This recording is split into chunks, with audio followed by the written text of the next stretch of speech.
Hello everyone, today I will show you guys how you can disable auto downloads on your Amazon Prime Video. Welcome back to our channel How To Tutorials. So let's dive right into it. So first of all, what you're going to do is simply open the application and make sure that you are logged into your account and your desired profile has been opened.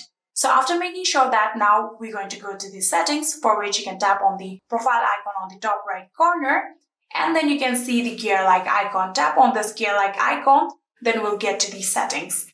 Now, after getting to the settings, in order to turn off the auto downloads, what you're going to do is tap on streaming and downloading.